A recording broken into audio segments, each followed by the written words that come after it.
Well, a South Korean fencer was in tears and refused to leave the mat after losing in the final second of a semifinal match against Germany. BuzzFeed Sports editor Jack Moore joins us from New York. This is kind of painful, Jack. Oh my goodness. What happened? It's rough. Yeah. So Shin Alam, who is the South Korean fencer, was fencing Britta Heidemann from Germany to see who would fence in the gold medal match. And basically, with 1 second left in extra time, it was so close that they actually didn't finish in regulation.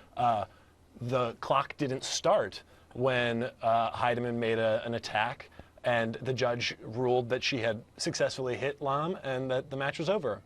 Heidemann was going to go for gold, but the clock never started, so it's impossible to know whether she landed that touch in time. So yeah, Lam was kind of in trouble. She was upset, and they immediately filed a protest. Okay. But the problem is, yes, what is the problem? the real problem is that in fencing, if you leave the piste, the mat, if you leave it, you're accepting the judge's decision. So what it led to was this really amazing, really dramatic Mr. Smith goes to Washington filibuster moment where Shin Alam sat on the piste for 45 minutes, just sat there, crying, sitting there waiting for the ruling to come back, because if she had left, she would lose. She would be accepting the defeat. Oh my, these pictures are heart-wrenching.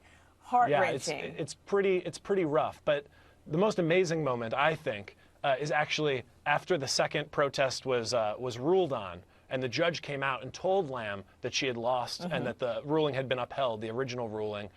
She didn't immediately go with him, which she was supposed to. She climbed back up onto the piste and dropped her mask and stood kind of defiant. It's a really beautiful image of her just kind of looking out over the audience, refusing to go. It's the end of a sports movie or something. From what I've been reading about fencing, fencing is more about rules than just about any other sport. Rules, rules, rules.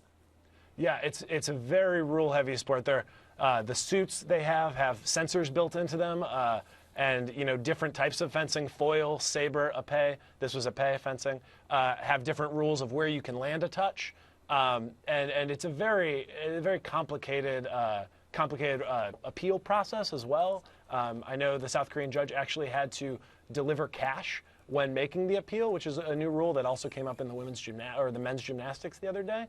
Which looks a little shady, but isn't. It's just a way of showing that it's a real appeal and not a frivolous one. But all in all, it was a pretty crazy match, and you have to feel for Shin Alam and the German fencer. Both went on to lose their next matches. That took a lot out of them. Lam's for the bronze and Heidemann's for the gold. Jack, that took a lot out of them. Jack, thank you for explaining a lot of this to us. I think sometimes people don't understand the sport, so they don't really pay attention, but they really need to pay attention to the people behind this who put so much into it. Jack Moore, thank you very much.